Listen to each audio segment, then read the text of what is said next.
Welcome back to Reviews with Elaine, because I have opinions. And today's opinions will be about Moving Pictures by Terry Pratchett. Okay, I don't know if it's my mood, because I have been in a mood, but this book almost made me cry, and Discworld books, while spectacular, don't generally make me feel those big feels. So I think there's something special to this one. Moving Picture tells the story of Holywood. In the dunes outside of Ankh-Morpork, an old man dies. He was the last one alive who remembers what his purpose was. And with his death, the magic floats out into the world, looking for minds to plant its ideas in. Soon, Discworld has movies. A magic unlike that of wizards. A magic that makes unreality real, and reality less real. On those same dunes, a town pops up, drawing people from all over the disc who want to be in pictures. Victor is one such person. He had no idea he wanted anything until he saw his first click, abandoned his exams at the Unseen University, and walked out to Holywood. He's perfect to be a star, not exceptionally good at much, but attractive and susceptible to Holywood's magic. But because he does have a lot of training as a wizard, he knows there is something up. When he steps in front of the camera, his mind goes blank and something acts through him. With the help of his co-star Ginger, Gaspode the Wonder Dog, and despite the wizards of the Unseen University, he will have to figure out what's happening here before the unreality breaks through and invites in some unwanted guests. Okay, so I loved this book, of course, because it's Terry Pratchett. It's funny. It's got a lot to say that is on the nose, but said in a way that's just far enough to the side of normal that it hits harder than any other version of that same exact concept said elsewise. It's referential, but is so much more than just a collection of pop culture references. It's got a cadre of fascinating characters, which are all beautifully human, while also beautifully over the top and inhuman. And let's start with the characters. A lot of Discworld books, it's almost hard to put your finger on who the main character is until later in the book. Like, they tend to start with a lot of disconnected scenes that you don't realize how they go together until much later. And often, you don't even meet the main character until about 50 pages or more in. Because Pratchett really is more of a concept author than a character author. And don't get me wrong, the characters are amazing, but they often feel very outside-in characters rather than inside-out. Like, yes, you are getting their thoughts, but it's not the deep emotional thoughts that we tend to get. Like, there's not a lot of focus on the physical stuff that tends to make you feel emotionally attached to a character. Like, yes, you might hear that a character is crying, you're never going to, like, get the in-depth character description, physical details that make you want to cry with them. A lot of it is we technically know their motivations and whatnot, but we don't necessarily feel it along with them. There's a certain disconnect between what the character thinks they are thinking and feeling and what they actually are. By the way, I wrote this entire section of the review while talking to my friend Jasmine on the phone about this, and so I will admit some of this phrasing is stolen from her. Like, we were working out between us why there is this feeling of this disconnect with the characters.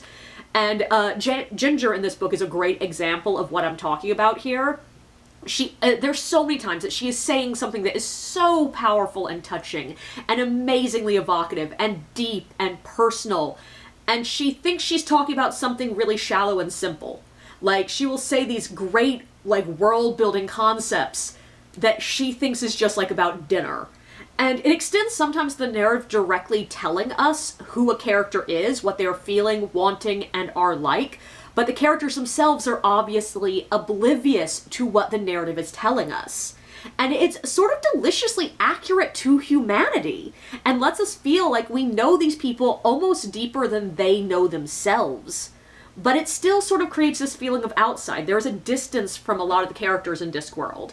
And I don't think that's a bad thing. In many ways, it makes it feel more like you're getting to know your friends than like a lot of books where you almost get to know characters in a way that you never get to know a real human being. But on the specific characters, I loved Ginger. She is by far my favorite character in this book. She is amazing. Her longing, her sassiness, her confusion at her own longing, her determination to be herself as big as she can be. I loved it all. She has some of the best lines in the entire damn book. She is fascinating. I sort of really love, there's a moment where Victor thinks that she's not actually attractive, but it's really hard to notice that. And like, there's just so much about Ginger that is really amazing. I will admit, I'm a little bit less attached to Victor himself, which is a problem because he is definitely the main character of this book. Though also one of my favorite passages in the entire book is where Pratchett explains how Victor is absolutely perfectly fit because he's so lazy.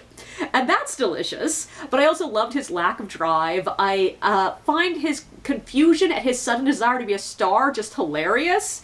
But I just didn't connect with him on an emotional level the way I did with Ginger. She just has some of the most amazing deep comments, and it really hit hard for me. And I sort of love the fact that so many of these amazingly deep lines, these moments where she's really, like, talking deep philosophy, she totally does not notice that Victor is barely listening to her, and that she's barely listening to Victor, and they are having two completely different conversations, and it is so beautifully human. I also absolutely love Gaspode, the Wonder Dog. Like, I've seen him in other Discworld books, but this is his origin, and it made me like him a lot more. Like, there's so much beauty there. And same with Ponder. Like, Ponder is a character that I've read a good number of books that he is a heavily featured character, and he's sort of a background character in this one, but it's sort of the origins of Ponder, and it makes things so much better. Dibbler is another main character here, and in many ways he sort of seems like a completely different version of Dibbler than he does in any of the other books, but that makes sense within the story, and in a way we just get to see what Dibbler would be if he actually was successful.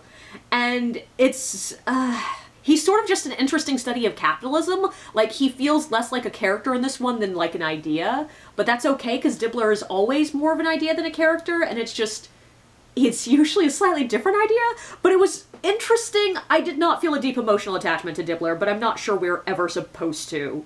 He's Dibbler. But I also want to talk about the romance in this book, because I am perpetually fascinated by how Terry Pratchett writes romance. I think it's an offshoot of the way he writes characters in general, but like, there's always a disconnect from the romance to the point that I even wonder if it's really there. And like this one, I'm not actually sure that Victor actually is romantically or sexually attracted to Ginger. Everyone around him says he is. He ends up in romantic coded situations with her, but there's really nothing at all to indicate he sees her as anything other than a co-worker that he sort of gets along with. And I'm not really sure in this case if this is more just one of those situations of Pratchett knowing more about his characters than they know about themselves, or if in this case it's just Pratchett playing with that idea of people accepting movie reality rather than what's really happening, and people just making assumptions and building a story in their mind and running with it. And the reason I lean slightly more towards the second one in this particular case is because there actually is a pretty explicitly written romance in this book. It's just not the main one.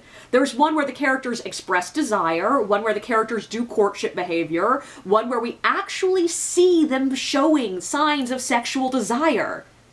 And it's the romance between Ruby and Detritus. Like, we even get some pretty clear yearning from them. It is a much more traditionally written romance, which is in direct contrast with the disconnected sort of desirelessness of the relationship between Ginger and Victor. And that all makes it feel a lot more like that human romance is more just a product of the Hollywood magic than anything else. And that gets me to the major themes of this book, which of course is why I absolutely loved this book.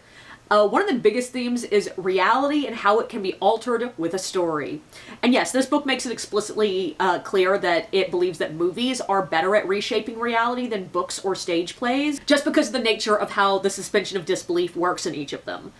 There's something about seeing things larger than life on a screen that makes it feel more real than it did before.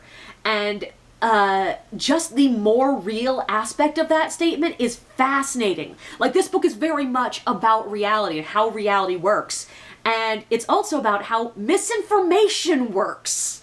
It doesn't matter that everyone knows that there was not a giant battle at the end of the Ankh-Morpork Civil War. When they see it on the screen, they believe it more than the actual reality. And that belief makes it more real than reality. And all the stuff with Dibbler pushing for history and the cliques to be real enough for moving pictures, like, it doesn't have to be what was really happening, it just has to be real, close enough.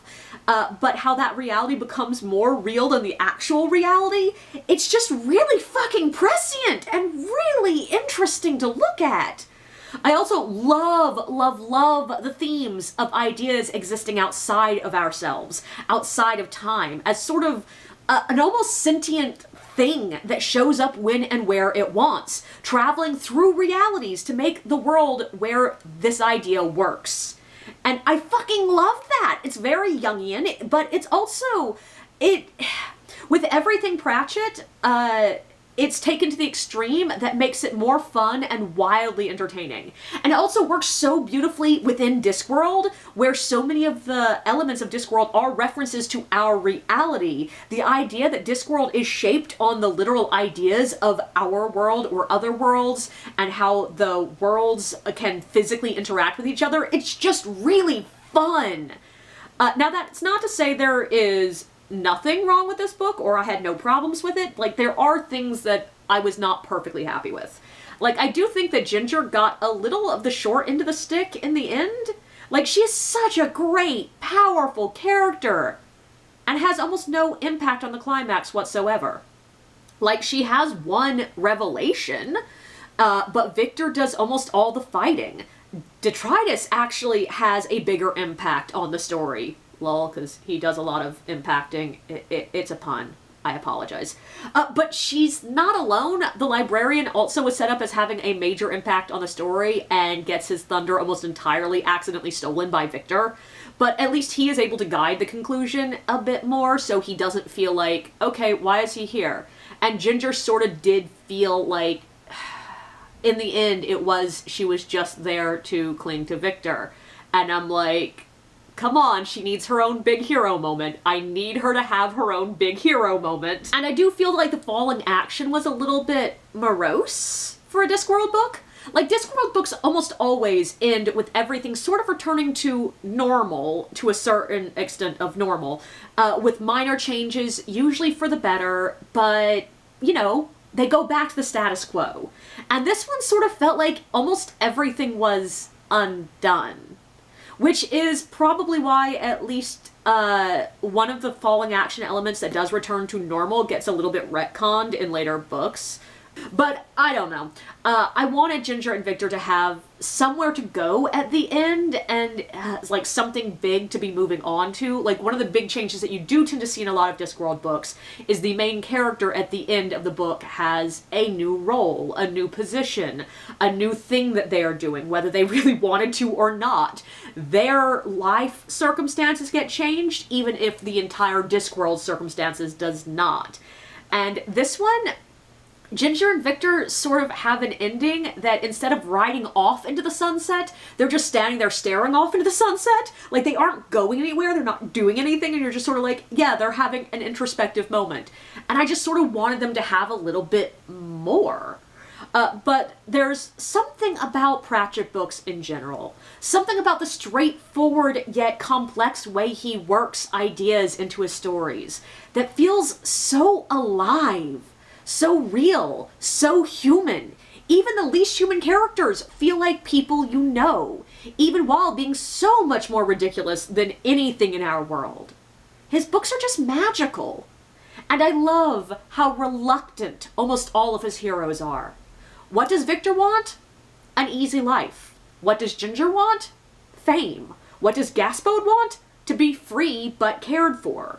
But when circumstances throw them into the path of an existential threat, they cajole each other into facing their fears and doing the right thing, into being the big hero. They are flawed, ridiculous people who don't even know their own hearts half the time, but they stand up when they have to. And that's what we need in real life. And that's what the unreality of Discworld does to shape our world. Like in the Clicks, Pratchett tells us that when it happens to us, we will have the strength to stand up. Just like in the movies, when there needs to be a hero will appear. And if one's not appearing, it may be you. And even if we are terrified of the dark, if we barely know what's going on, if we might be making things worse, we can still stand up and, through the magic of stories, save the world. And that's why this one almost made me cry. Because that's what we need in the real world right now.